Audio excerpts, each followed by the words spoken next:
¿Quieres saber lo que está sucediendo en la industria bananera en este 2023?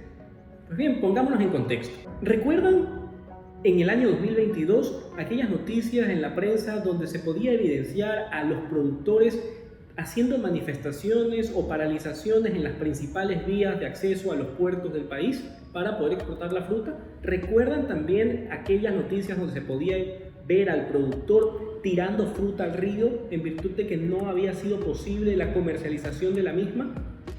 ¿Recuerdan aquellas protestas fuera del Ministerio de Agricultura donde exigían el cumplimiento de los contratos y el pago del precio mínimo de sustentación? Pues bien, tenemos una ley de banano que pretende controlar la producción y la comercialización de banano y otras mosáceas afines con destino a exportación. Hay tres actores en este negocio. Nos enfocaremos únicamente en dos: los productores y los exportadores. Los productores son aquellas personas que se encargan de producir la fruta, mientras que el exportador es aquel que se encarga de, valga la redundancia, de exportar la misma. Ahora bien, esta ley exige que se celebre un contrato de compraventa entre productores y exportadores para estar habilitado y tener la capacidad para exportar. Es decir, que yo, exportadora, si no tengo contrato, no podré exportar.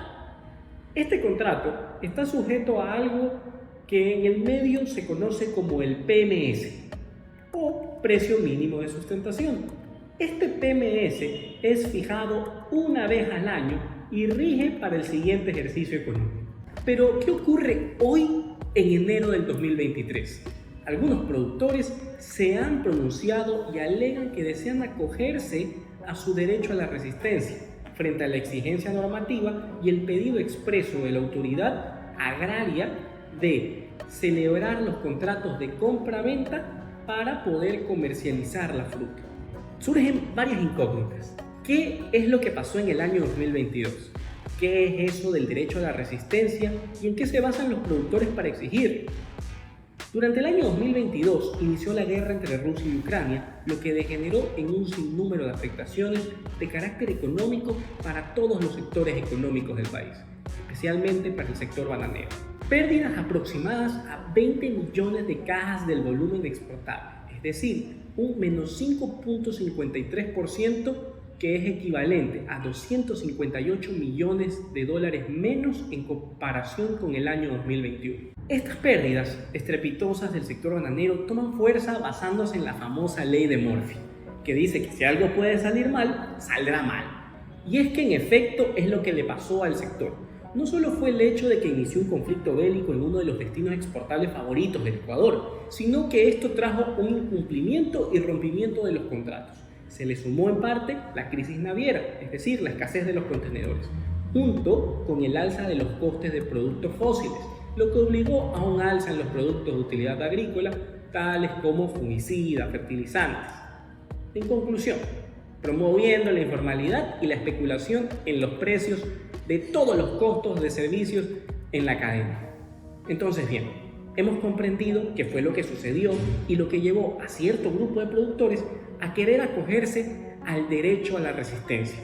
¿Y en qué consiste este derecho a la resistencia? Pues no es otra cosa que la facultad o la atribución que tenemos todos los seres humanos por el simple hecho de ser personas. ¿Para qué? Para rechazar las acciones u omisiones del poder público y que al criterio de los ciudadanos, es decir, todos nosotros, afecten o vulneren nuestros derechos. Esto con la finalidad de poder buscar nuevos derechos o nuevas garantías, es decir, el reconocimiento del poder público sobre nuestras exigencias.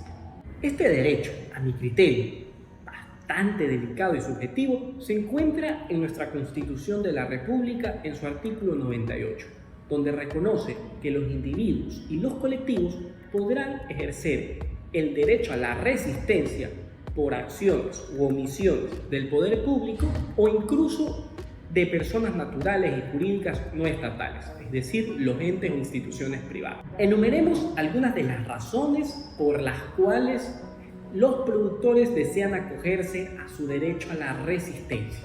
Primero, no se hizo respetar el precio mínimo de sustentación en el año 2022. Segundo, no se actualizó el sistema informático, por ende, el control va a seguir siendo ineficiente. Tercero, se siguen dando las siembras de banano ilegal. Esto amenaza con la supervivencia de miles de productores. Cuarto, no estamos de acuerdo con el precio mínimo de sustentación que rige para este año 2023. Sin embargo, me surgen ciertas dudas e inquietudes respecto de todos estos pronunciamientos. El Ministerio de Agricultura, a través de sus representantes, salió en ruedas de prensa y emitió alertas y comunicados por todos los medios posibles de las denuncias contra los exportadores que han incumplido los contratos de compra-venta, del total recuperado y del dinero entregado a los productores por las semanas impares. Si bien es cierto el sistema no se actualizó, se hizo la denuncia correspondiente para sancionar a los infractores ante la Fiscalía General del Estado. Si se mantienen los registros de las siembras ilegales, a pesar de que se cancelaron los procesos de formalización y de registro de siembra no autorizada desde mucho antes de que acabara el plazo estipulado, que era el 1 de septiembre del 2022, esto quiere decir o nos sugiere que se sigue haciendo, lo que significa que estamos sobrepasando las atribuciones que en derecho corresponden. Llama la atención que justo ahora, en el periodo de contratación, se alegue que no están de acuerdo con el precio mínimo de sustentación que rige para el año 2023, cuando durante la celebración de la mesa, los representantes de los productores aceptaron dicho precio. ¿Podemos hablar realmente de un uso legítimo del derecho a la resistencia o se desvirtúa el alcance del mismo en virtud de los antecedentes? No creo que ninguno de los actores tenga el 100% de la razón o que mencionen una verdad completamente concluyente, pero sí creo que la falta de acuerdo entre las partes afectará a la economía de nuestro país.